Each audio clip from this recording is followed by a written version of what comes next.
சோத்திரம் ஆண்டவர். அப்பா, எங்களை அதிகமாக நேசிக்க நல்ல பிதாவே உமக்கு சோத்திரம் சாமி. அப்பா, இந்த நாளை கொடுத்திருப்பா உமக்கு சோத்திரம். இந்த நாளிலுமே நீங்கள் என்ன திட்டம் வைத்திருக்கிறீங்களோ அந்த திட்டத்தின்படி வழிநடத்துங்க. நாங்கள் உமக்கு கண்ணி கொடுக்குற பிள்ளைகளாக வாழ வளரும் உதவி செய்யுங்க சாமி.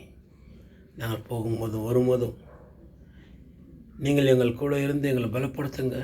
நல்ல ஆலோசனைகளை கொடுங்க. இந்த உலகத்துக்குரிய ஆசைகள் சிந்தனைகள் எல்லாம் எங்கள் இதயத்திலிருந்து எடுத்து போடுங்க. அப்பா, இதோ பரலோகராஜ் சமயமாக இருக்குது, மனம் திரும்புங்கள் என்ற வார்த்தையில் கேட்டோம் சாமி. நாங்கள் மனம் திருந்துறதுக்கு எங்களுக்கு நீங்கள் ஒரு வாய்ப்பை கொடுத்து வச்சுருக்கிறீங்கப்பா. அந்த வாய்ப்பை நாங்கள் பயன்படுத்தி கொண்டு நாங்கள் மனம் திருந்து உம்முடைய வார்த்தைகள் வசனத்தையும் நாங்கள் கை கொண்டு உங்களுக்கு கண்ணி கொடுக்குற பிள்ளைகளாக நாங்கள் வாழும் வளர உதவி செய்யுங்க சாமி. நீங்கள் ஒருவரே நல்லவர், உயர்ந்தவர். அப்பா, நாங்கள் எங்களுடைய வாழ்க்கை வாழும்போது உம்முடைய நாமம் மகிமை அடைய வேண்டும் சாமி. நாங்கள் எங்களுக்காக அல்ல, உமக்காக நாங்கள் வாழ வேண்டும். உம்முடைய நாமம் மகிமையாகும்படிக்கு நாங்கள் வாழ வேண்டும் தகப்பனே. சோதன் தகப்பன், நன்றி ஆண்டவர்.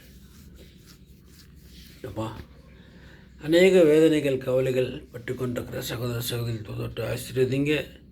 ஒவ்வொருக்கும் சமாதானத்தையும் சந்தோஷத்தையும் கொடுங்க. வேலை இல்லாத இருக்கிற சகோதர சகோதரிகளில் வேலைகளை கொடுங்க. விசுவாசத்தை விட்டு விலகி போய் கொண்டிருக்கிற சகோதர சகோதரிக்கு இதில் விசுவாசத்தை கொடுத்து பலப்படுத்துங்க. ஏனென்றால் எபிரேயரில் சொல்கிறது போல் ஒரு தரம் பிரகாசப்பட்டு பரமையை ருசி பார்த்து மறுதளித்து போனால் மறுபடியும் அவங்களை புதுப்பு வைக்கிறது கூடாத காரியமாக இருக்குது.